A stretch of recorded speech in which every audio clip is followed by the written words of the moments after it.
Oke, malam ini seperti biasa kita akan membawakan sebuah kisah kiriman dari Lukas Priyatno berjudul Jangan Keluar Waktu Maghrib.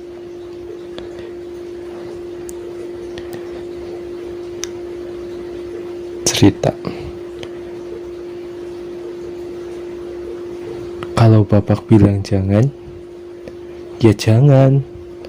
Masuk ke dalam kamar sekarang, bentak laki-laki dengan ukuran tubuh lebih besar dari dirinya. Namanya Rohmat dan beliau adalah bapak sambung Rina. Mulai saat itu Rina menjadi gadis yang pemurung. Entah mengapa ia tidak diperbolehkan bergaul dengan teman sebayanya sedari ia berumur 7 tahun. Hingga sekarang, ketika Rina lulus sekolah menengah pertama, ia harus memupuskan mimpi-mimpinya karena Pak Rohmat memutuskan untuk memasung anak sambungnya. Di saat Rina bersekolah kelas 3 di sekolah dasar, Rina kerap mempunyai sifat tak kenal lelah dan sangat aktif. Ia kerap menangis bila tak diberi izin untuk main keluar, sampai akhirnya Rina keluar rumah dengan melewati pintu belakang tanpa sepengetahuan orang tuanya. Warna langit terlihat mulai meredup. Waktu senja hampir usai. Rina kini tengah berada di bagian luar dari rumahnya. Ia mengambil sebatang kayu, kemudian menggoreskannya ke tanah dan membentuk permainan tapruk gunung. Permainan yang sangat digemari oleh anak-anak seumurannya. Bu Marni yang sedang tertidur akhirnya mulai terganggu dengan suara berisik dan dari arah luar rumahnya. Dikencangkan kain yang membalut tubuhnya, kemudian berjalan ke arah pintu belakang rumahnya. Tap, tap, tap. Bu Marni melangkahkan kakinya dengan perlahan. Kepalanya menengok ke kiri dan ke kanan.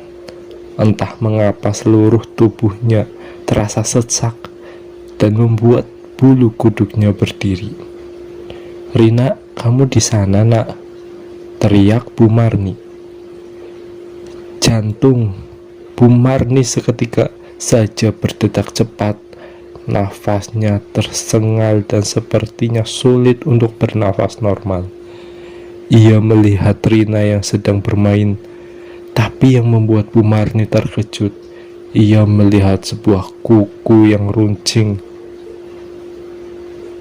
tengah menusuk tubuh Rina, dan baru saja ia tersadar banyak sekali anak-anak kecil yang terbaring tak bernyawa tepat berada di bawah kakinya, dan Bu Marni pun jatuh pingsan. Sejak kejadian itu, Rina dianggap seperti orang yang mengalami gangguan jiwa. Ia kerap berbicara sendiri dan bermain sendiri. Ia pula yang membuat keputusan Pak Rohmat untuk memasung Rina. Mereka malu karena mempunyai anak yang kurang waras. Setiap pagi, Bu Marni selalu memandikan Rina dan mengganti pakaiannya. Ada sedikit rasa menyesal dari Bu Marni karena telah menyetujui perintah suaminya untuk memasung anak gadis satu-satunya dari pernikahan sebelumnya. Tapi ia juga tak tega kalau Rina kerap diperolok oleh teman-teman sebayanya dengan sebutan orang gila. Sebelum Rina dipasung, Rina adalah anak dari pasangan Pak Yusuf dan juga Bu Marni. Namun Rina harus kehilangan sosok ayah di saat ia berumur 1 tahun akibat sakit yang telah diderita ayahnya. Dan di tahun-tahun berikutnya, Bu Marni kembali menikah dengan laki-laki pilihan orang tuanya yang bernama Rohmat. Setelah menikah, mereka berdua tinggal di sebuah rumah sederhana dengan lingkungan yang ramah.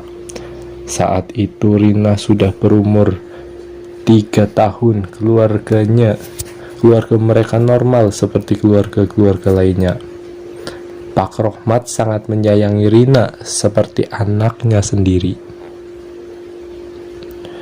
Demikian pula dengan Bu Marni. Ia sangat menyayangi suaminya karena ia adalah laki-laki yang amat penyayang dan bertanggung jawab. Kejadian aneh mulai datang ketika Rina keluar rumah di waktu maghrib, dan Bu Marni jatuh pingsan ketika melihat Rina tengah bermain dengan sosok genderuwo. Sejak kejadian itu, Rina sering terlihat melamun. Ia sering berbicara sendiri, dan ini yang membuat teman dan para tetangga beranggapan kalau Rina gila.